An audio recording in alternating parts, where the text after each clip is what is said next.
নমস্কার বন্ধুরা, কেমন আছো? আশা করছি সকলেই ভালো আছো। তোমাদের সকলকে স্বাগত জানাই আমার চ্যানেলে। তো বন্ধুরা, আজকে আমি বানাবো ভিন্ডি পোস্তর একটা রেসিপি। তো এখানে দেখতে পাচ্ছ আমি নিয়েছি কিছু ভিন্ডিগুলো খুবই কচি আছে। তো ভিন্ডিটা আমি ভালোভাবে জল দিয়ে ধুয়ে পরিষ্কার করে নিয়েছি।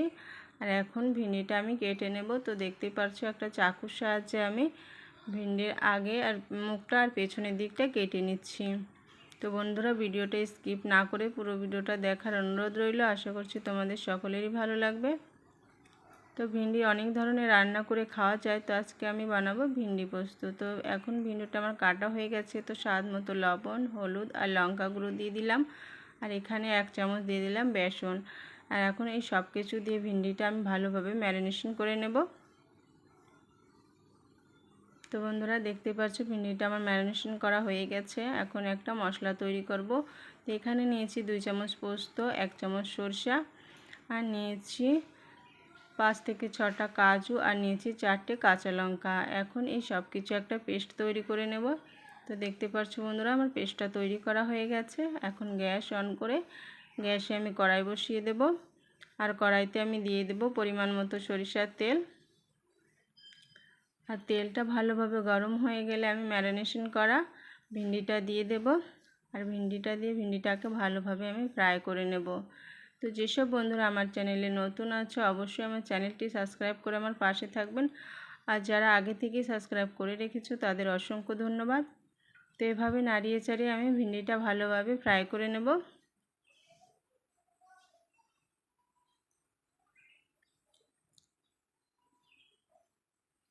এই ভিন্ডিটা যদি আপনারা গরম গরম ভাত কিংবা রুটি পরোটার সঙ্গে খান বন্ধুরা, দারুণ লাগে খেতে। তো দেখতেই পাচ্ছ আমার ভিন্ডিটা ফ্রাই করা হয়ে গেছে। এখন একটা পাত্রে আমি ভিন্ডিগুলো তুলে নেব। তো সব ভিন্ডি আমি তুলে নিয়ে ওই কড়াইতে দিয়ে দেব আর একটু সরিষার তেল। আর ফোড়নে আমি দিয়ে দেব 1/2 চামচ গোটা কালো জিরে। কালো জিরেটা ভালোভাবে ফুটে গেলে দিয়ে দেব 2টো চেড়ে রাখা কাঁচা লঙ্কা। আর কাঁচা লঙ্কাটা দিয়ে একটু ভেজে নিয়ে আমি দিয়ে দেব একটা টমেটো কুচি। আর টমেটো কুচিটা দিয়ে ভালোভাবে আমি ভেজে নেব। আর এতে আগে থেকে লবণ হলুদ দেওয়া আছে, তো সামান্য পরিমাণে আরেকটু আমি দেব। তো এখন আমি বেটে রাখা মশলাটা দিয়ে দিলাম। মশলাটা দিয়ে একটু নাড়িয়ে চাড়িয়ে নিলাম। আর এখন দিয়ে দেব সামান্য পরিমাণে হলুদ, যেহেতু আগে দেয়া আছে। দিয়ে দেব সামান্য লবণ, আর দিয়ে দেব সামান্য লঙ্কা গুঁড়ো।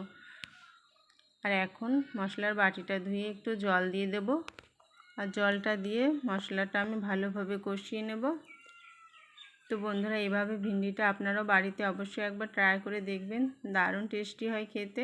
আমিও বানিয়েছিলাম, খুবই ভালো হয়েছিল খেতে। তো এইভাবে মশলাটা আমি ভালোভাবে কষিয়ে নিলাম।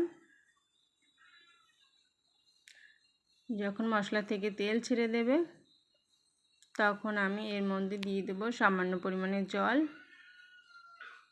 তো বন্ধুরা, দেখছো মশলা থেকে তেল ছেড়ে দিয়েছে। এখন আমি দিয়ে দিলাম সামান্য জল। আর জলটা দিয়ে ভালোভাবে মশলার সঙ্গে আমি মিশিয়ে নেব।